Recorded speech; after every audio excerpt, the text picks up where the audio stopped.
Hey everyone, welcome to another edition of The Bullet. My name is Paul Lathrop. I'm the Deputy Director of New Media for the Second Amendment Foundation.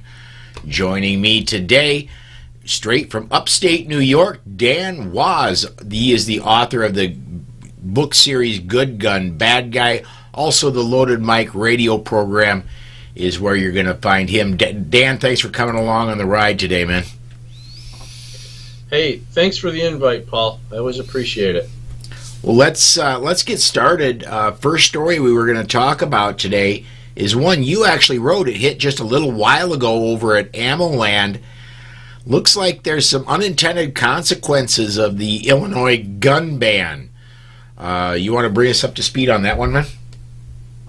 Well, Governor Pritzker signed into law the Protect Illinois Communities Act, included the banning of semi-automatic rifles, commonly used normal capacity magazines, and they used the 4th of July parade incident where 7 people were killed in the suburb of Highland Park to justify this. Of course, they always have to take a situation, a killing of some sort, and use it to justify their unconstitutional gun law, and that's what they did. The House voted 68 to 41, Senate voted 34 to 20 to approve the ban. So what happened immediately after is there was a lawsuit, and it was led by a guy named Thomas DeVore, who was he ran for a Republican ticket for Attorney General. They issued the judge issued a restraining order on the law.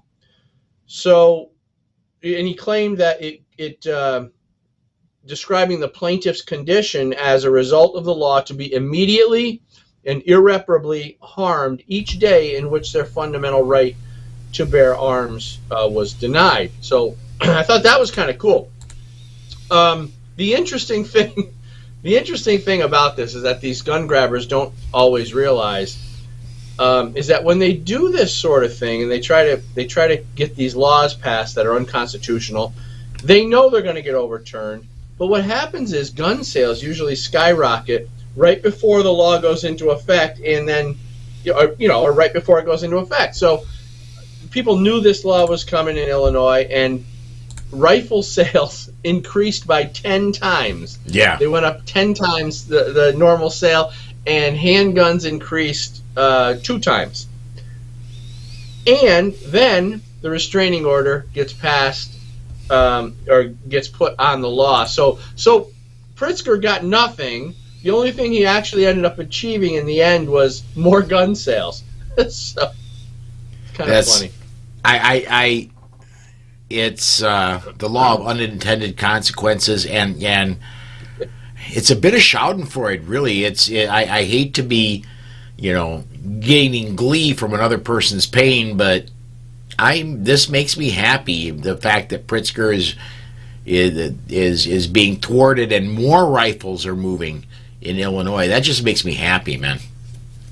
Yeah, well, Obama was considered, he had a year where he was considered gun salesman of the year, and now it looks like Pritzker. Yeah, absolutely. And I forgot at the very top of the show, I forgot to, and I say that, hey, if you want to comment on anything we're talking about, go ahead and comment on the live video if you're watching on Facebook or YouTube under the Polite Society podcast feed. If you're watching anywhere else, go to Twitter. Hit your comment. Excuse me. Put your comment up with the hashtag #TheBullet. We'll get your comments on the air. We'll discuss them between Dan and I. I lost my train of thought. My apologies. The State of the Union last night, Biden did his best to try and become gun salesman of the year, but let's honestly be frank. The reason, and if you're looking for State of the Union stuff in the show today, there's not going to be any, simply because he has to get anything he wants through the Republican-led House. And if anything's introduced that looks like it's got a ghost of a chance to get through I promise you, I'm going to put that up, and we'll give everybody a chance to contact their Congress printer. Let me get a comment up here real quick. They say that Barack Obama was the best. You just took away what I was saying, Dan. Well, and look, the gun sales now are above where they were when Obama was in office. I think, honestly, it's the American people waking up, Dan. I think it's the American people saying, you really, truly are on your own. They're not coming to help you.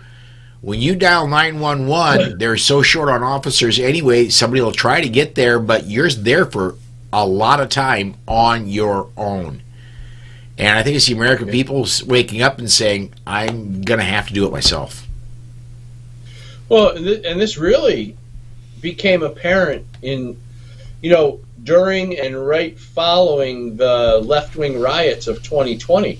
All those riots across the country, people who were living in those buildings in those cities, whether it was Minneapolis or Seattle or wherever, where the riots were taking place, they were mostly, you got to consider, they were mostly liberal folks living there in those cities. They're blue cities, mostly liberals live there.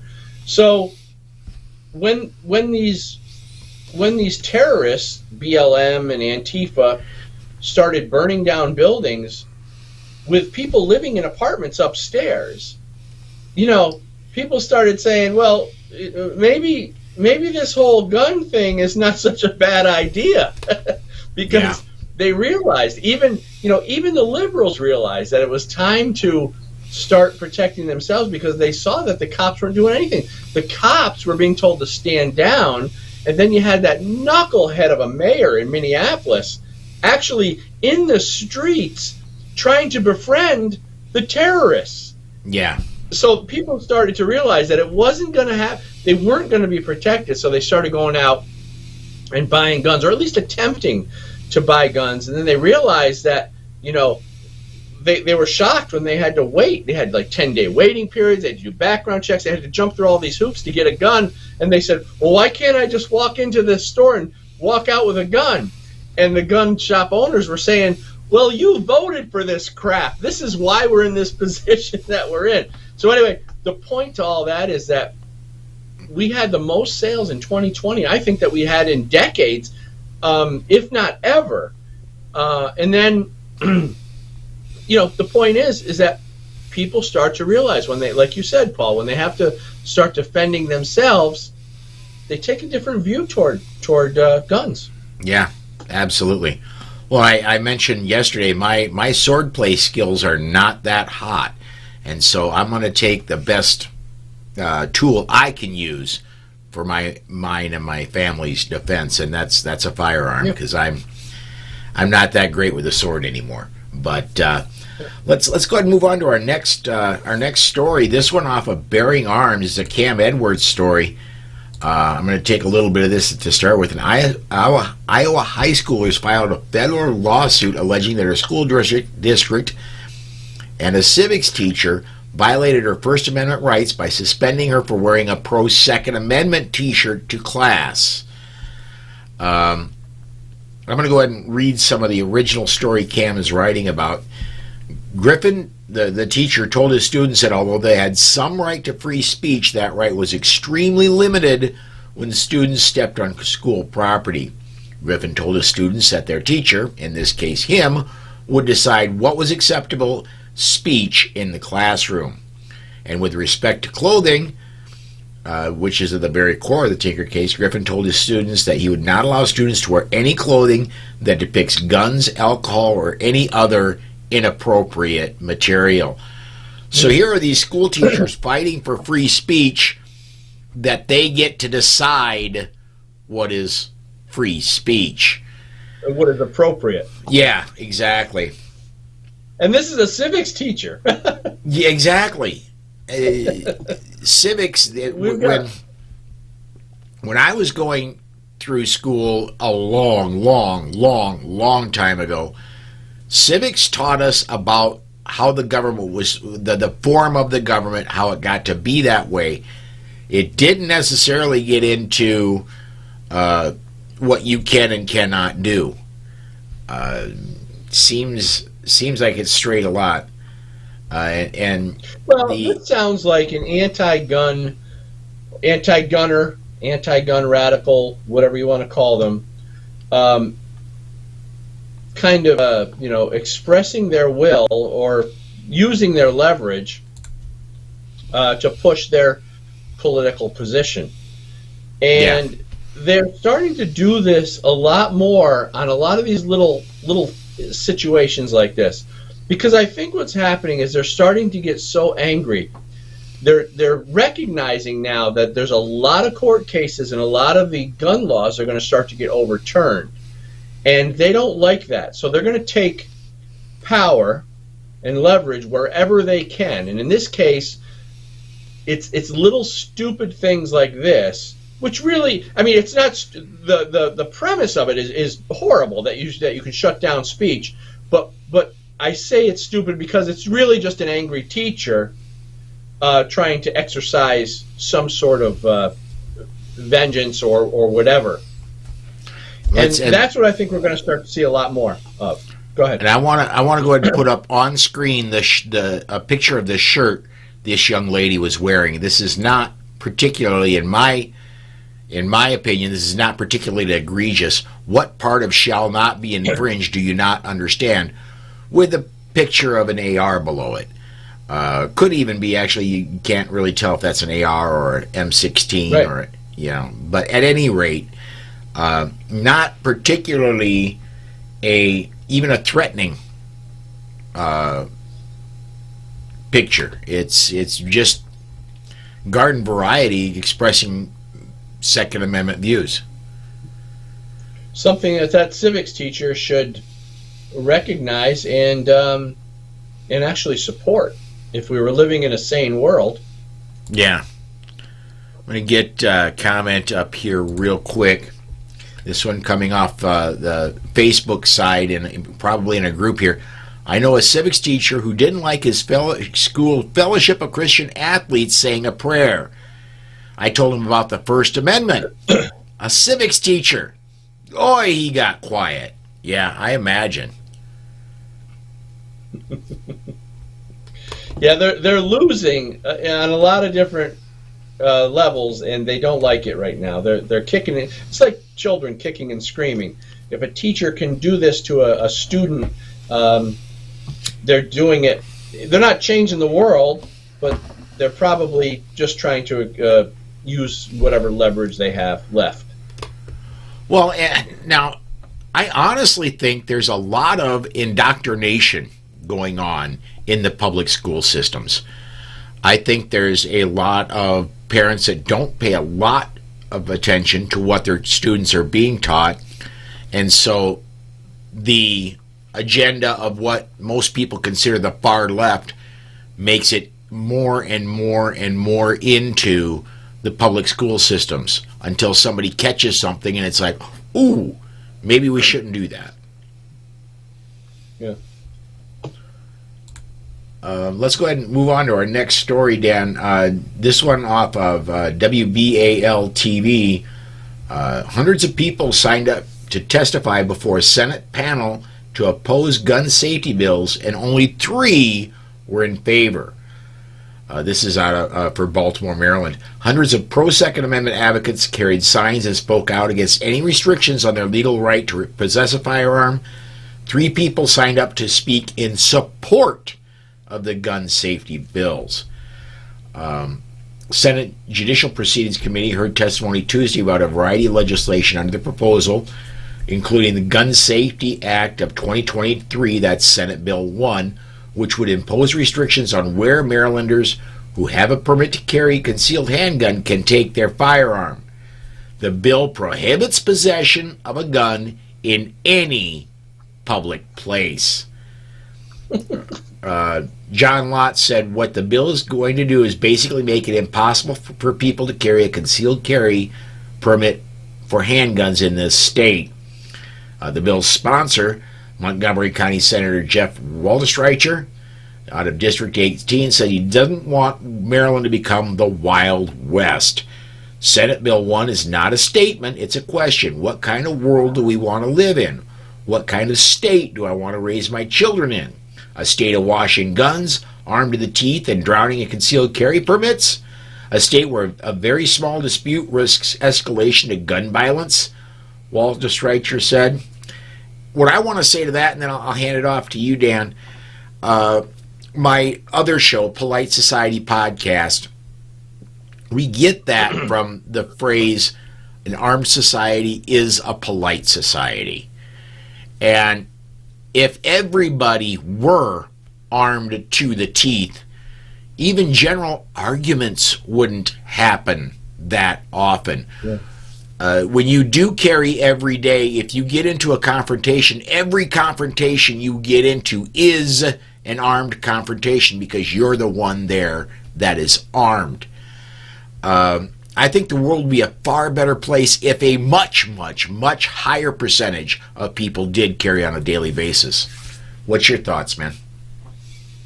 Well, I totally agree with that, and I've been in places where the vast majority of people were armed, and never any conflicts. If you had a disagreement with someone, it would be simply just that, a disagreement, and you'd talk, and that would be the end of it. But I think that the armed societies and polite society it's valid because, for instance, Paul, I wouldn't harass you or attack you anyway, because I just wouldn't do that. But especially if somebody has a firearm and can defend themselves, and they do, you're very much less likely to do that.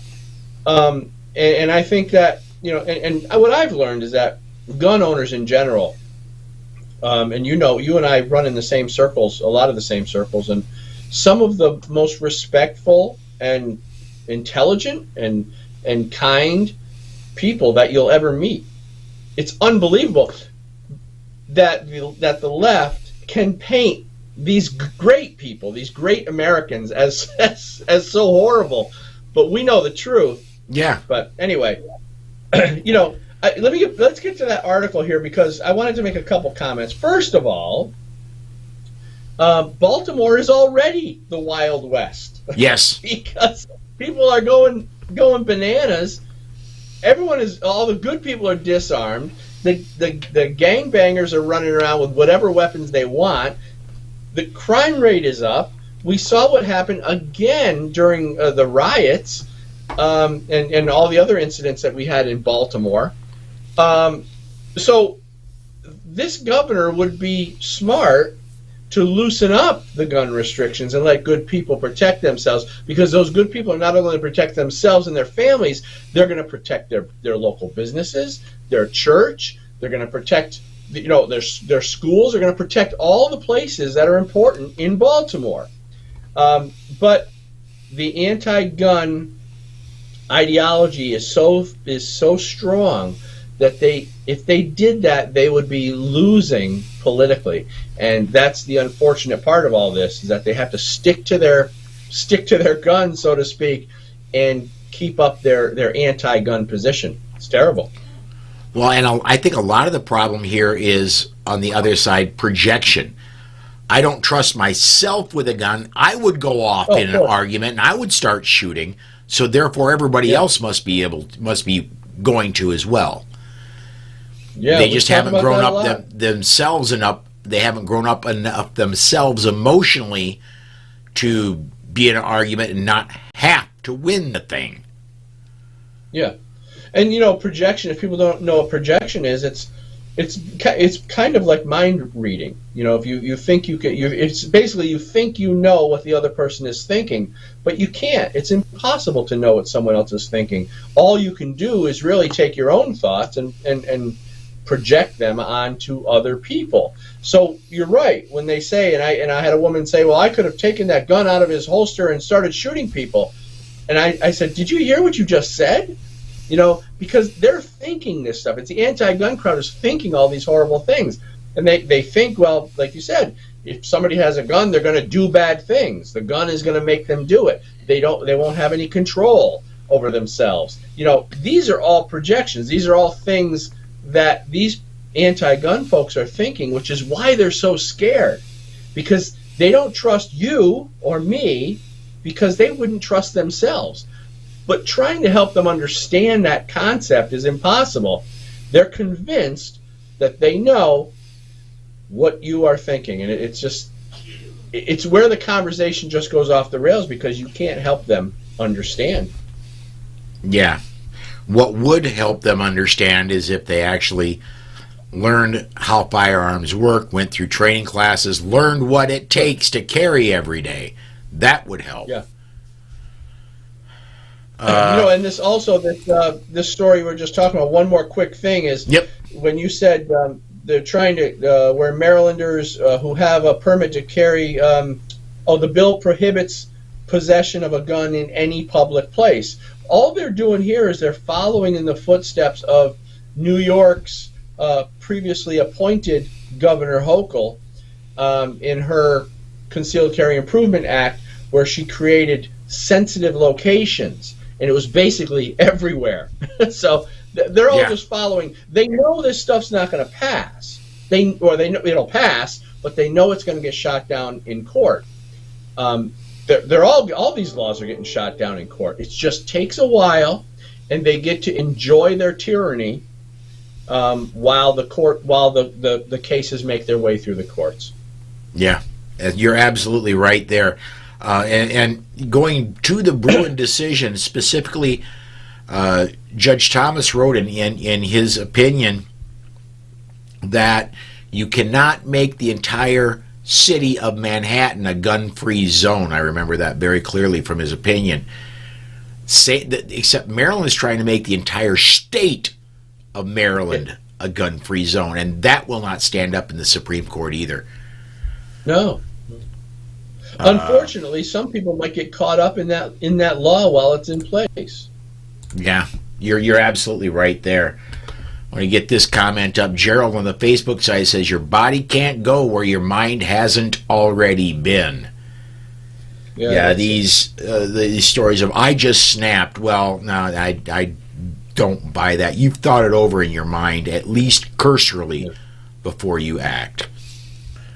And Krabby Turtle on the YouTube side says, Montgomery County in Maryland has already created those ordinances. Hang on, Krabby. I'm sure the lawsuits are coming, and I do not expect that to stand. And Dan, I hate to push the point, but we've got to get these cases through courts faster, but there is no way to get them through courts faster right now.